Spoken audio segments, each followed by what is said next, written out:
Namanya siapa tadi? Vivi Nur Hidayah. Vivi Nur Hidayah. Oh, Iya, Pak. Nah, setelah itu saya dibawa ke orientasi sirkus. Setelah itu saya dilatih seperti biasa. Saya mendapat masih umur segitu saya sudah mendapat kekerasan ketika saya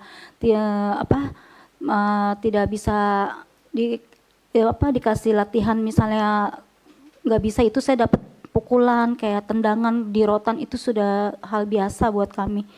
Terus setelah sekitar saya umur 12 apa 13 tahun, saya dipindah ke Taman Safari Indonesia. Taman Safari Indonesia Cisarua Bogor. Dan di sana seperti biasa, saya pikir hidup saya lebih baik di sana. Saya tidak dapat penyiksaan. Ternyata di Taman Safari saya lebih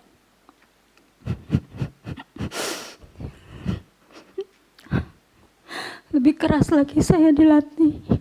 Saya dapat penyiksaan lagi, Pak. Sampai saya melarikan diri karena saya nggak tahan. Setelah saya melarikan diri, 3 hari kemudian saya menghirup udara luar, saya ditangkap lagi dengan security. Dan setelah itu saya dibawa ke pos security dan saya dibawa pulang. Di tengah jalan pun saya sudah dipukulin, sudah dikata-katain kasar seperti binatang.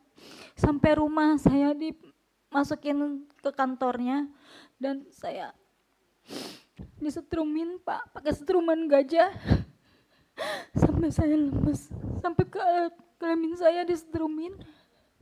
Akhirnya saya jatuh, saya lemes, saya minta ampun, saya sakit, tapi dia tidak mendengarkan omongan saya, malah dia menambahkan pukulan itu. Setelah itu saya jatuh lemas, ditarik lagi rambut saya, dijedotin ke dinding dan saya ditamparin dan perut saya ditonjok dan ditendang. Akhirnya saya ngompol di situ. Setelah itu saya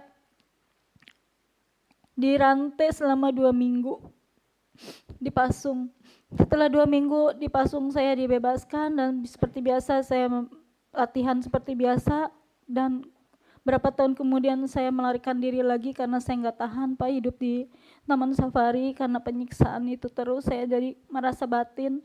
Akhirnya saya ditolongin sama mantan saya melarikan diri dari Taman Safari itu dan akhirnya saya lolos. Saya dibawa ke Semarang, saya dinikahkan dan akhirnya saya memberanikan diri melapor ke Komnas HAM Bapak Mulyadi waktu itu. Dan waktu itu saya langsung ditanggapi nama beliau dan saya dibawa ke Komnas HAM Jakarta. Dan di situ saya dipertemukan dan pertama saya lapor dulu ke Mabes Polri. Saya bilang saya dipukulin, saya tidak tahu orang tua, Pak. Saya tidak punya identitas.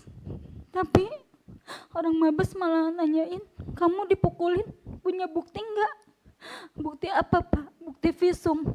Saya bilang, saya nggak ngerti visum itu apa. Dia bilang, visum itu kalau kamu dipukulin ada bekasnya. Saya kan nggak ngerti pada saat itu visum itu seperti itu. Saya bilang, saya nggak ngerti, Pak. Akhirnya dia bilang, kasusnya sudah kadaluarsa karena sudah kelamaan. Ya udah, akhirnya kami pulang dan kebesokan harinya kami dipertemukan dengan pihak Taman Safari yang bernama Bapak Tony Sumampau. Dan kami dipertemukan dan di situ kami bertemu dan disarankan dengan Bapak Mulyadi untuk secara kekeluargaan. Tapi kekeluargaannya itu sampai sekarang tidak pernah dilaksanakan sama dia, sama mereka Taman Safari. Malah saya sudah di SP3, Pak. Kasusnya di SP3 dan ternyata sudah ditutup kasusnya. Terima kasih, Pak. pimpinan, izin pimpinan.